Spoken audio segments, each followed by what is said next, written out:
kung bakit si Rizal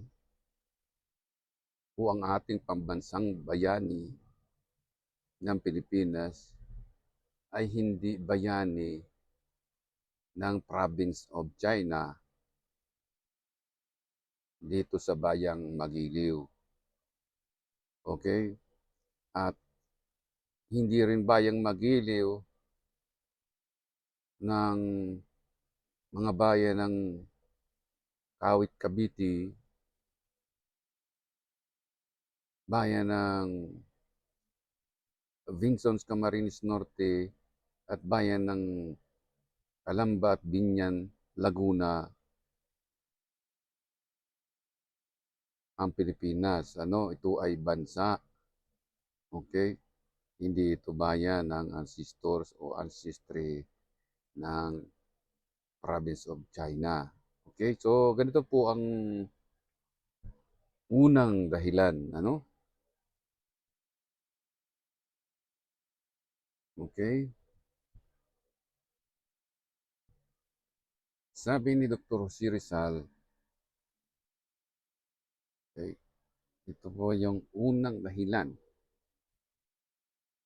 Hmm?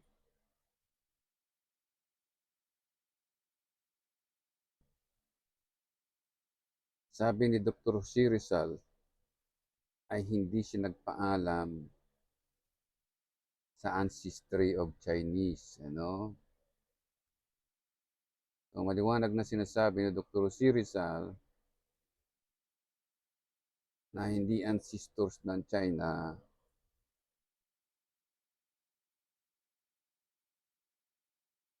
ang Pilipinas. Okay?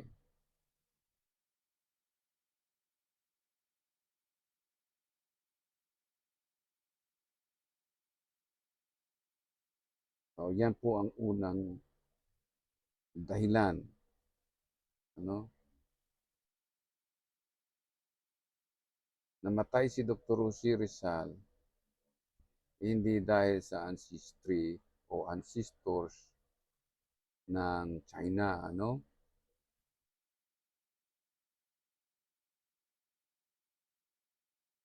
Okay?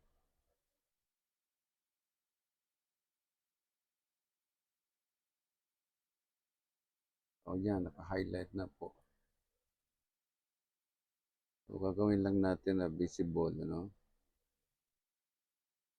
Okay? Hindi namatay si Dr. Jose Rizal, no? Sa lupain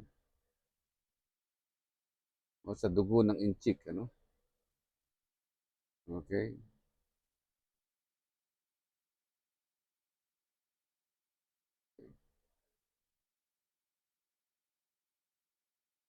Hindi siya beloved ancestry. Okay? Beloved country.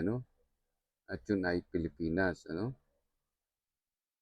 Hindi ni Dr. Si Rizal tinawag na brother and sister ang Pilipinas o parents niya. Okay? Hindi niya tinawag na ancestors niya ang Pilipinas. Okay? Maliwanag yan. Hindi niya tinawag na sweet foreigner. Okay?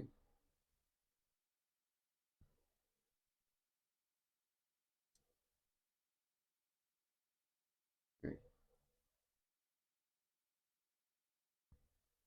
Hindi ni Dr. Sirsal tinawag na sweet foreigner ang Pilipinas. Hindi niya tinawag na childhood friend niya ang Pilipinas. Hmm? So, at hindi niya tinawag na mm, magulang. Okay? Hindi niya tinawag na mga magulang o mga iniibig na Chinese diyan sa bayan ng Calamba, Laguna. Ang sinasabi niya ay iniibig na Pilipinas, minamahal kong bansa. Okay? So, maliwanag. Okay? At yung bansang yan, tinawag ni Dr. Jose Rizal na home and country, ano? O sino mang in-check dyan na maamin na iniwan sa kanila yung Pilipinas, ayun ay isang malaking scam, ano? Hindi namatay si Dr. Jose Rizal para sa dugo ng in-check, ano? Kundi para sa enchanted land, ano? Ng Pilipinas, okay? O ng kanyang bansa, okay? Kaya hindi ito Chinese Revolution noong 1896, ano? Hindi nagkaroon ng Chinese Revolution. Okay,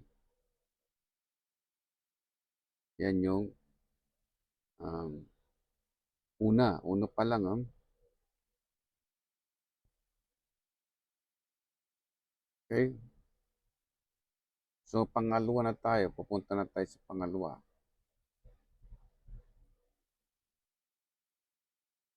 So pangalawa, i-highlight naman natin siya. Okay, para sabihin o ipalala sa inchik na hindi sa ancestors nila, ano, hindi sa ancestors ng province of Fujian ang uh, Philippine Revolution noong 1896, ano? Ito po yung pangalawang dahilan natin, ano? Okay? Dahil tinawag ni Dr. Jose Rizal, no, ang Pilipinas na our lost Eden, ano? So hindi niya tinawag na ang Pilipinas ay lost wife, ano? Lost wife ni Domingo Lamco, ano? So naka-interlock yung line 2 ng paragraph 1 ng Ultima Jus, ano? At line 2 ng paragraph 13, ano? So ganon.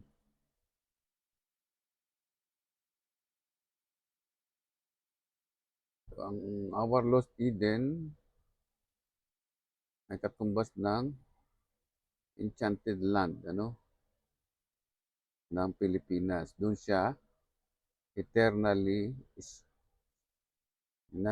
nagpahinga, ano? Okay? Pagkatapos niyang mamatay, ano, patayin, hindi siya sumiping sa asawa o nanay ni Domingo Lamco, ano? Okay? Hindi, ay siya ay walang hanggang nagpahinga, ano?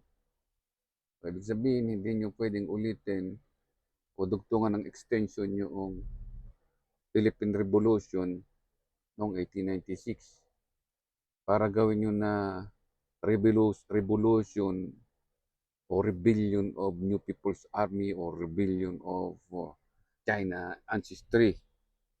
Okay? Laban sa Pilipinas, ano? Okay? Kasi walang kalaban na inchik si Dr. Si Rizal, ano? Okay? Kundi pagmamahal niya sa Pilipinas, sa lupain ito, no?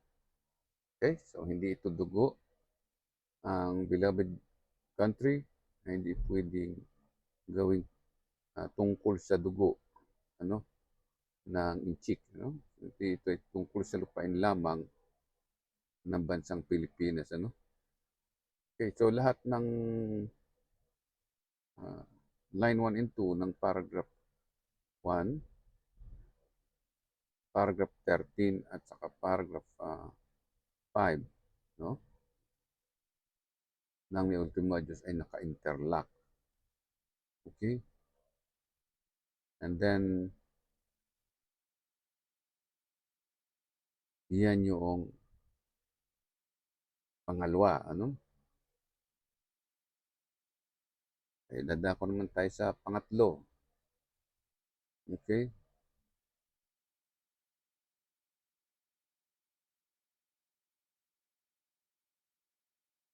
So, ganun na naman. Highlight na naman po natin to ulit, ano?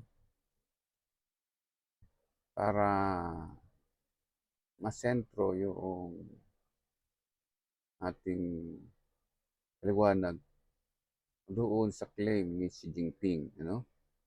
Na gustong gawing New China ang Pilipinas, no?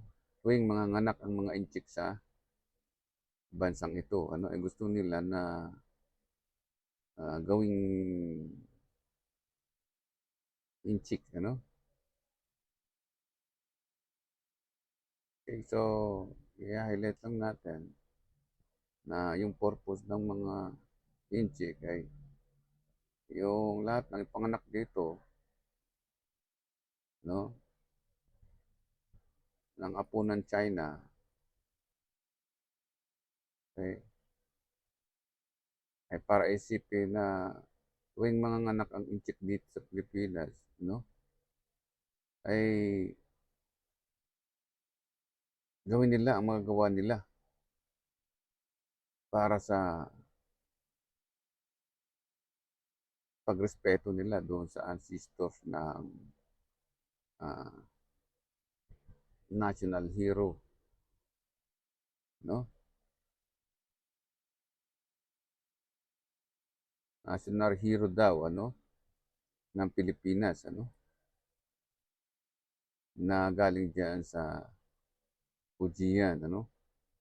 Iniisip nila, ano, pinaiisip nila na sino mang inchik ay naipanganganak o sisilang dito sa Pilipinas ay dapat isipin na ang founding father ng Pilipinas ay ancestors, no? Ni General Yepe at ancestors ni Jose Rizal, okay, nagaling sa province of China. Okay? So, yun ang naiisip, ano? Okay. Dapat daw ikarangal ng mga inchik, no? Yung mga pangalan, no? Na ancestors ni General Yepe, no? So, nasa Wikipedia yan. Kaibigan niya ni Cory Aquino, ano? So, yung apat na dahilan na yan, ang China, ang ipinagningit-ngit niya, ano? Na iniisip ng mga komunistang inchik na kanila ng Pilipinas, ano? Dahil dyan. Okay? So, dito tayo magpo-focus. Sino nga ba yung founding father ng Pilipinas, ano? Okay?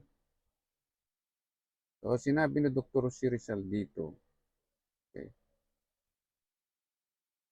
na ang founding father ng lupain ng Pilipinas, no?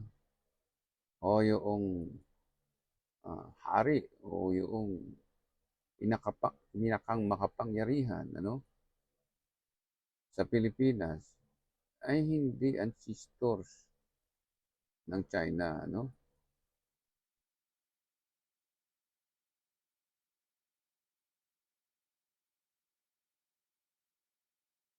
Okay. So, hindi ancestors ng China ang pinakang makapangyarihan, no?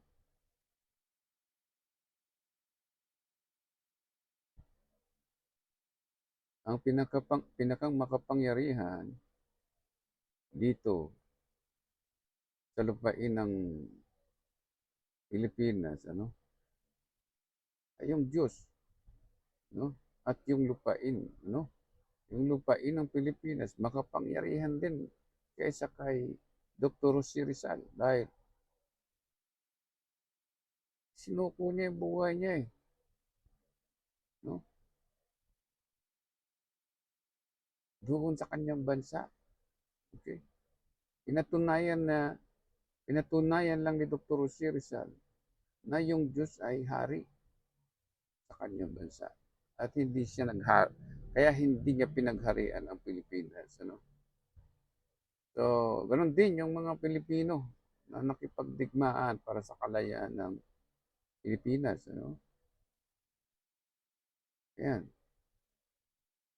Nakipagdigmaan sila, pero hindi nila sinuko ang buhay nila sa Chinese ancestors, no? Sinuko nila ay sa lupain ng Pilipinas, ano?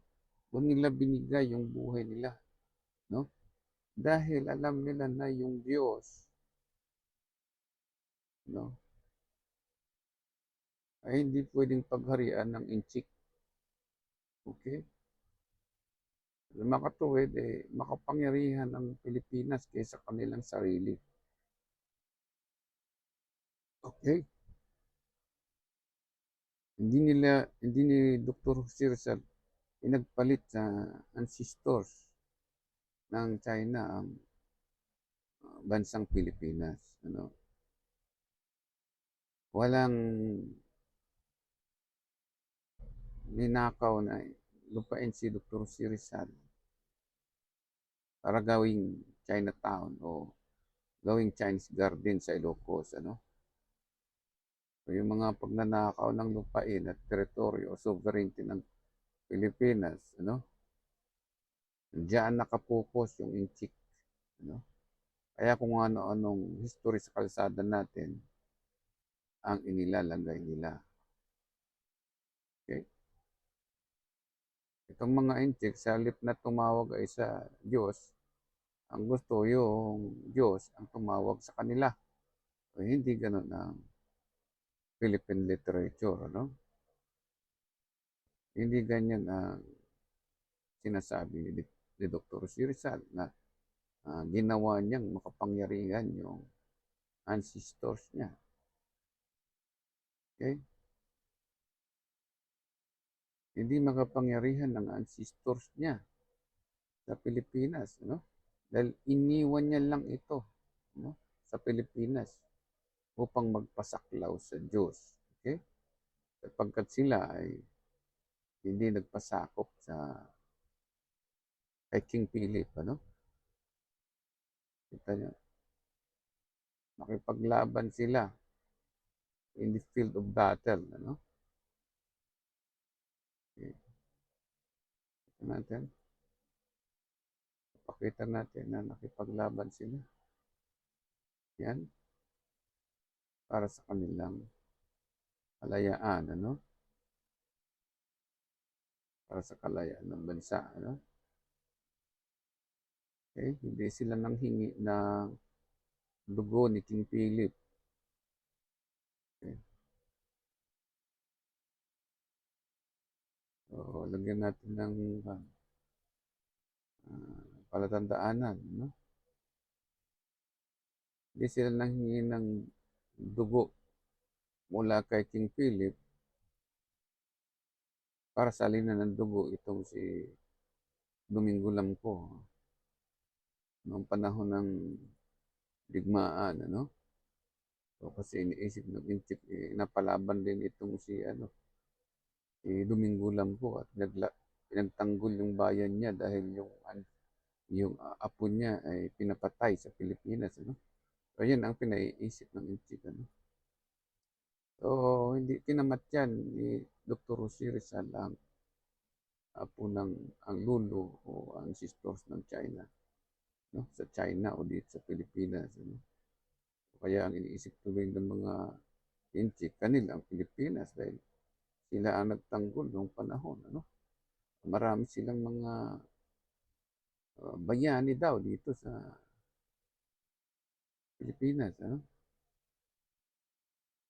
gusto nilang baguhin ang history ng Pilipinas para masarili nila yung tax natin. At baguhin yung ating identity, no?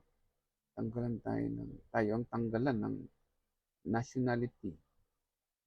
Sino papayag na tanggalan ng nationality, no? So, ipapalit ay history ng Chinese ancestry. Okay? Yun ang plano ng mga Inchik, ano? Kaya yung sangkot diyan ng mga Inchik, dapat silang burahin, ano? Okay, so hindi yan tungkol sa yun yung pangatlo, ano? Hindi yan tungkol sa enchanted blood ng Inchik. Okay? Hindi mataas ang enchanted land ng China, ha? Kumpara sa enchanted land ng Pilipinas. At hindi enchanted blood, no? Ng Inchik, yung Pilipinas, no? So, enchanted land, no? Ng Diyos. Yan ang ibig sabihin ni Dr. Osiris. Kaya, hindi nila pwedeng baguhin ang kasaysayan ng Pilipinas, no?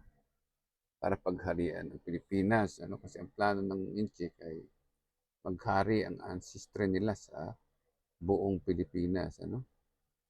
So, papalitan tayo ng plano sila na palitan ng ating kasaysayan, ano? So, ganun yan. Nandun pa lang tayo sa pangatlo, ano? So, sa pangapat, ano? Ano yung sinasabing pangapat, ano? Okay? Saan nakikita ang Pilipinas, ano? Okay? Kaya ang gusto ng China rito, ano? Ay tingnan sa pangalan. Okay? Kung tingnan daw sa pangalan ng mga Inchik, ibig sabihin, tingnan nyo doon sa list of Chinese Filipino, ano? Nandoon si Rizal kasama ni Juma Sison, Jesse Robredo, General Yepe, Emilio Aguinaldo, Ferdinand Marcos, Bongbong Marcos, Jaime Marcos, ang daming mga Marcos, ano? Kasama ni Duterte, kasama ni Bongo, kasama ni Sara Duterte, Pulong Duterte, ano? Lucio Tan, Henry C. Sino pang kasama ni Dr. Rosy Rizal, ano? Kumbaga, ang sinasabi nila ay population ng China, ano?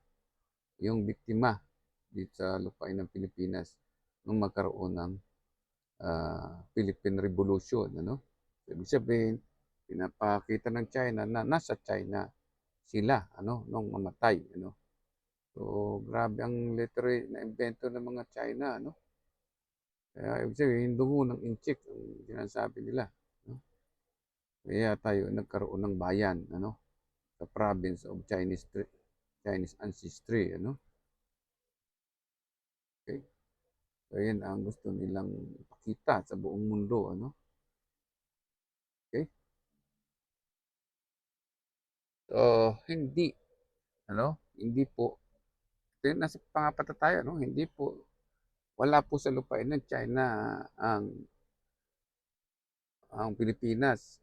Wala sa kamay ng mga Inchik nung magkaroon ng 1896 Philippine Revolution. Kahit pang dumating pa nung 1898 o ngayon hanggang ngayon, wala sa hawak ng China, o sa sovereignty ng China. Hindi makikita ang Pilipinas sa dugo ng Inchik, Maliwanag na sinasabi ni Dr. Rosy Rizal na hindi makikita sa China yung Pilipinas, Dahil ang kinaroroonan ng Pilipinas ay nasa rehiyon ng araw. Okay? Kaya nasa rehiyon ng araw dahil sinabi ni Dr. Rosy Rizal, dito, okay? Yang mga bagay na yan ay celestial observation yan kung nasaan ang Pilipinas, ano? Okay? Both celestial and terrestrial, ano? Okay? Sinasabi ni Dr. Cesar, I die under your sky and in your enchanted land, eternally sleep, ano? Kaya makita natin na sinasabi ni Dr. Cesar na, let the moon see me, ano? Okay? Let the burning sun evaporate the rain. Okay? So, pinahiwatig ni Dr. Rizal na ang bansa niya, ano, siya ang biktima dito sa digmaang ito. Okay? Kasi nagkaroon ng digmaan, makita niyo sa paragraph 9. Okay? Ayun, ang pinakikita nung nagdidigmaan sila Dr. Rizal. Okay? Dito sa paragraph 9, ay wala sila sa Chinese village, ano? Okay, natin digmaan sa paragraph 2. Yung casualty ay nandito sa paragraph 9, ano, ng Ultimo Diyos. Okay? So, yung casualty, yung digmaan ay nandyan. Okay? So, makikita ang digmaan, sabi ni Dr. Rosie Rizal, ay hindi sa isang Chinese village, ano? Sa rehiyon ng araw. Kaya sabi ni Dr. Rosie Rizal, let the burning sun, okay? Sabi niya, let the moon see me, di ba? Okay. Nakikita niya na nasa lupain, no? Ng isang bansa, no? Hindi sila nakikipag sa sovereignty ng Inchik, no? Ang region of the sun ay hindi yan sovereignty ng Chinese ancestry, ano? Ang pinaglalaban nila ay sovereignty ng ating home and country. At yan ay nasa kalangitan, ano? Kaya nasa kalangitan, dahil sinasabi ni Dr. C. Rizal, ano? Na I die when I see the sky. So, nasa solar system ang Pilipinas, no? At last, after a cloak of darkness, ibig sabihin, umikot yung bansang Pilipinas, no? Kasama ng mundo ng planeta, pag-ikot ng planeta, galing sa prime meridian, counterclockwise, patungo sa anti-meridian, sisikat ang bagong araw, no? Ibig sabihin, hindi mo pwedeng paikutin ang mundo galing na ang daigdig ay ikot mula sa northwest patungo sa southeast, ano? Para magkaroon ng 9 dash line, yung Fujian Chinese at itong mga makabayan dito sa Malaysia Iridenta ni Wenceslao Q. Vinsons, ano? So, hindi pwedeng travel history o pag-iikot ng mga inchik sa buong mundo ang sinasabi ni Dr. C. Rizal, kundi pag-ikot ng planeta, no? Sa solar system, ano? Kaya kakaroon ng new heavenly born light, ano? For 65 days, for 365 days, no? Every day may newly born light ang sinasabi ni Dr. C. Rizal. At ang pinakikita ni Dr. C. Rizal, ano, ay yung bansa niya na walang kapintasan, ano, walang kahihiyan, ano, hindi yung pinakikita ni Dr. C. Rizal ay yung mga walang hiya na inchik, ano. Okay, so nasa rehiyon ng araw yung ating bansa. Okay? Doon ito makikita. At ito ay tulad sa perlas na nasa dagat. Okay? Yan. Okay? Yung lupain ng Diyos o yung bansa mo o yung Lost Eden o nawawalang enchanted land, ano, ng iyong iniibig na Pilipinas noong nakikipaglabanan sila at maraming mga namatay dahil sa digmaan upang kunin ang tahanan at bansa, no? Ay wala sila sa Chinese village, okay? Nasa rehiyon ng araw, ano? So, dagdagan pa natin, ano? Okay? Sabi sa paragraph 12, ano? Then nothing matters. Cast me in oblivion. Your atmosphere, your space and valleys. Ano? So, yung bansa niya ay merong, yung enchanted land niya, ng bansa niya, ay sinigurado niyang nasa ilalim ng atmosphere, hindi nasa ilalim ng uh, kabiti. Ano? Okay? So, hindi matatagpuan ang rehiyon ng araw dyan sa lupang lupa ng araw ng Kawit Cavite at lupa ng araw ng ah, Laguna, ano? Ang araw ay hindi matatagpuan sa lupa, ano? Ng Camarines Norte, ano? Ang araw ay nasa rehiyon ng kalangitan, okay? Sa solar system. Okay? So, yun yung pang-apat, ano? Wala sa China o Chinese village o lupa ng araw ng mga bayan na pinagmulan ng mga witchcraft historians na Inchik o sa bayan ng lupa ng araw ng bayan ng province ng China na magiliw sa ancestry nila, ano? Matatagpuan yung Pilipinas, ano? Nasa rehiyon ng araw, sa karagatan ng silanganan, sa lupain na nasa ilalim ng atmosphere, ano? Nandoon ang iniidolong beloved country, ano? Walang beloved ancestry, ano?